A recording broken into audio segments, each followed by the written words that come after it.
मसीही लोग और राखी। एक सदियों पुराना रहस्य। यह सिर्फ एक धागा नहीं है, यह एक कहानी है।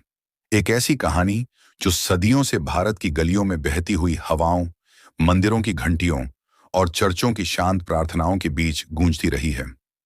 यह कहानी प्रेम, विश्वास और एक ऐसे सवाल की है जो हर साल सावन के महीने में लौट आता है। क्या मसीही लोग भी राखी बांधते हैं?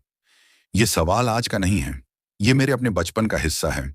एक ऐसा रहस्य जो मेरे दिल में एक अधूरे गीत की तरह बस गया था। जब मैं अपनी दादी को अपने भाई की कलाई पर एक रंगीन धागा बांधते देखती थी, तो मैं उस धागे के जादू को महसूस करती थी। वह सिर्फ रेशम का टुकड़ा नहीं था, वह एक अदृश्य पुल था जो सालों की दूरियों और अनकहे वादों को जोड़ता था।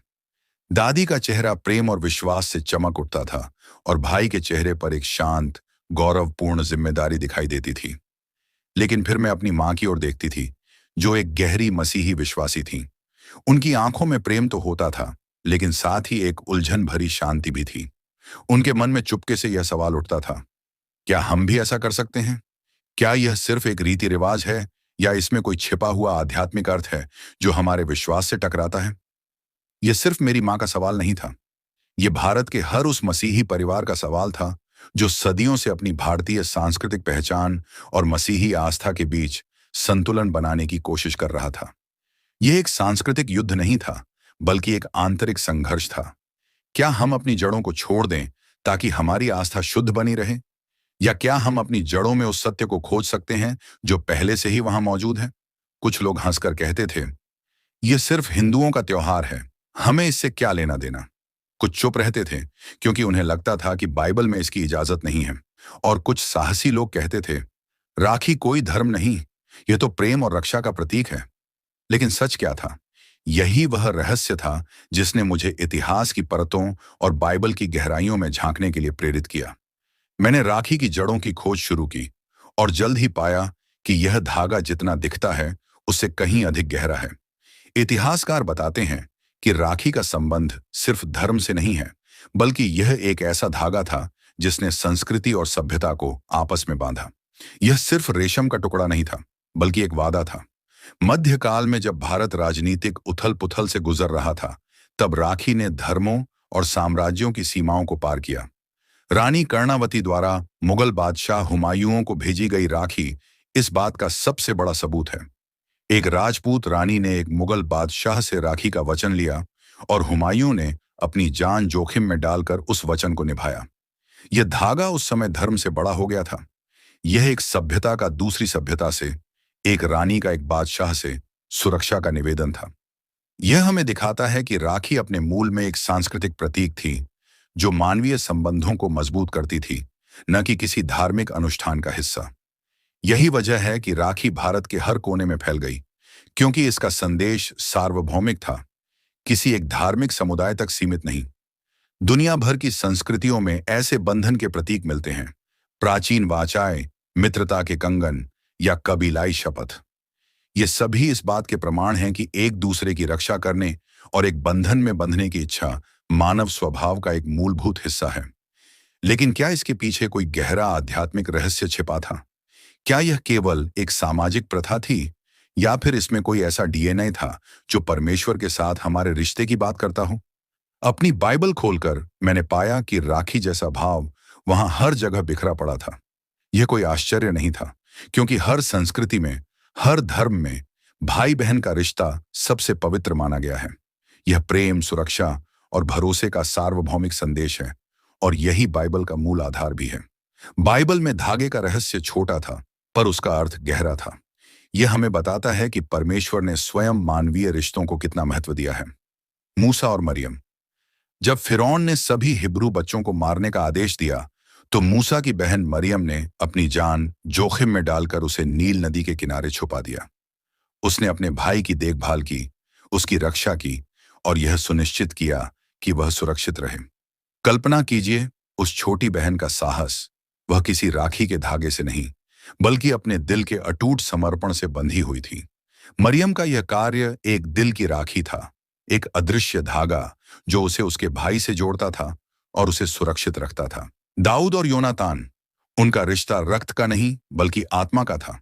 योनातान, राजा शाऊल का पुत्र, अपने ही पिता के खिलाफ जाकर अपने मित्र दाऊद की रक्षा करता है। वह जानता था कि उसका पिता दाऊद को मारना चाहता है, फिर भी उसने अपने मित्र के प्रति अपनी वाचा को चुना। यह राखी का सबसे शुद्ध रूप था, जहां एक व्यक्ति दूसरे से कोई स्वार्थ नहीं रखता, सिर्फ प्रेम और सुरक्षा का वचन देता है। योनातान ने कहा, मत डर, मेरा पिता तुझे नहीं पाएगा, तू इज़राइल का राजा होगा और मैं तेरा सहायक रहूंगा। 1 शमूएल 23:17। यह एक ऐसी वाचा थी जो प्रेम और भरोसे से सील की गई थी, और यह दिखाती है कि सच्चा बंधन विश्वास पर आधारित होता है। रूथ और नाओमी। यह बंधन भाई बहन का नहीं था, बल्कि एक बहू और सास का था। जब नाओमी ने रूथ से कहा कि वह अपने लोगों के पास लौट जाए, तो रूथ का जवाब राखी के वचन से कहीं अधिक गहरा था। जहां तू जाएगी, मैं भी वहां जाऊंगी, और जहां तू रहेगी, वहां मैं भी रहूंगी। तेरे लोग मेरे लोग होंगे और तेरा परमेश्वर मेरा परमेश्वर। रूथ 1:16। यह सिर्फ एक भावनात्मक वादा नहीं था, बल्कि जीवन भर का एक आध्यात्मिक बंधन था। यह दिखाती है कि प्रेम और सुरक्षा का बंधन रक्त से कहीं अधिक गहरा होता है, और यह आध्यात्मिक पहचान को भी बांध सकता है। यीशु और क्रूस का धागा। क्रूस पर अपनी अंतिम सांसें लेते हुए भी यीशु ने अपनी मां मरियम को अपने सबसे प्रिय शिष्य यूहन्ना के हवाले कर दिया। उन्होंने कहा, स्त्री, देख, यह तेरा पुत्र है। यूहन्ना 19:26। यह सिर्फ जिम्मेदारी नहीं थी, यह एक बहन और भाई, एक मां और पुत्र, एक इंसान और इंसान के बीच अनंत रक्षा का बंधन था। यह उस धागे से भी गहरा था जो हर साल कलाई पर बांधा जाता है, क्योंकि यह एक ऐसा बंधन था जो मृत्यु से भी परे था। यीशु का यह कार्य मानवता के लिए सबसे बड़ा राखी का वचन था, एक वादा कि वह हमें कभी नहीं छोड़ेगा। यह वही दिव्य प्रेम था जो बाइबल की हर कहानी में गूंज रहा था। यह वही बंधन था जो हर रिश्ते की नींव है। तो क्या यह संभव था कि राखी का धागा, जिसे हम एक साधारण पर्व मानते थे, वास्तव में बाइबल की इन पवित्र कहानियों में पहले से ही दिखाई देता रहा था? यह प्रश्न अक्सर मन में उठता है। कई मसीही भाई बहन राखी को इसलिए अस्वीकार करते हैं क्योंकि यह आरती, मंत्रों और मूर्ति पूजा से जुड़ी है। बाइबल मूर्ति पूजा से दूर रहने की शिक्षा देती है, और यह एक महत्वपूर्ण कारण है। बाइबल के अनुसार हमें केवल एक ही परमेश्वर की आराधना करनी चाहिए। यह एक वैध और पवित्र चिंता है जिसे हल्के में नहीं लिया जा सकता। लेकिन अगर राखी को केवल एक प्रेम के प्रतीक के रूप में देखा जाए, न कि धार्मिक अनुष्ठान के रूप में, तो क्या यह मसीही सिद्धांतों के विरुद्ध है? नहीं। बाइबल कहती है, प्रेम ही व्यवस्था की पूर्ति है। रोमियो 13:21। इसका मतलब है, जहां सच्चा प्रेम है, वहां परमेश्वर का सिद्धांत पूरा होता है। मसीही धर्मशास्त्र में कुछ प्रथाओं को एडियाफोरा कहा जाता है, यानी ऐसी बातें जो न तो बाइबल में स्पष्ट रूप से निषिद्ध हैं और न ही अनिवार्य। इनमें सांस्कृतिक प्रथाएं शामिल हो सकती हैं। एक मसीही विश्वासी के लिए मुख्य सवाल यह नहीं है कि यह कहां से आया, बल्कि मैं इसे किस इरादे से कर रहा हूं। यदि इरादा किसी मूर्ति की पूजा करना है, तो यह गलत है। लेकिन यदि इरादा प्रेम, सम्मान और पारिवारिक बंधन को मजबूत करना है, तो यह पवित्र हो जाता है। जिस तरह हम जन्मदिन या क्रिसमस मनाते हैं, जिनकी जड़ें कुछ हद तक गैर मसीही परंपराओं में थीं, लेकिन जिन्हें अब हम मसीह के प्रेम और जीवन के उत्सव के रूप में मनाते हैं, उसी तरह राखी को भी एक नए अर्थ में देखा जा सकता है। राखी का धागा हमें एक अद्भुत आध्यात्मिक सत्य की याद दिला सकता है। बहन भाई से कहती है, तू मेरी रक्षा करेगा। लेकिन मसीही विश्वास हमें सिखाता है कि हमारी अंतिम और सबसे बड़ी रक्षा केवल यीशु मसीह में है। राखी का धागा जब परमेश्वर की वाचा, कवनेंट, जैसे राखी का धागा भाई बहन को एक अदृश्य वाचा से जोड़ता है, वैसे ही मसीह ने हमें अपने लहू से एक अनंत वाचा में बांध लिया है। यह एक ऐसा बंधन है जो कभी नहीं टूटता। राखी का वचन शानिन्स, परमेश्वर की प्रतिज्ञा। जब बहन सुरक्षा का वचन मांगती है, तो बाइबल हमें याद दिलाती है, डर मत, क्योंकि मैं तेरे संग हूं। यशायाह 41:10। यह परमेश्वर का अटूट वचन है जो हर मानव वादे से कहीं अधिक शक्तिशाली है। राखी का प्रेम, यीशु का बलिदानी प्रेम। बहन का प्रेम सुरक्षा की अपेक्षा करता है, लेकिन यीशु का प्रेम हमें खुद को बलिदान करके हमेशा के लिए सुरक्षित करता है। तो क्या मसीही लोग राखी बांध सकते हैं? यह सवाल एक सरल हां या ना से कहीं अधिक गहरा है। यह केवल एक धार्मिक नियम का प्रश्न नहीं, बल्कि पहचान, प्रेम और आस्था के मिलन का सवाल है। यह कहानी हमें दिखाती है कि जवाब नियमों में नहीं, बल्कि इरादों और दिलों में पाया जाता है।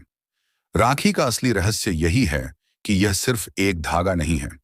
यह एक पुल है जो धर्मों और संस्कृतियों के बीच बनता है। यह हमें याद दिलाता है कि भले ही हमारे विश्वास अलग हों, पर प्रेम, सुरक्षा और पारिवारिक बंधन का मूल्य सार्वभौमिक है। जब एक मसीही विश्वासी राखी को एक सांस्कृतिक और प्रेम के प्रतीक के रूप में अपनाता है, तो वह किसी अन्य देवता की आराधना नहीं कर रहा होता है।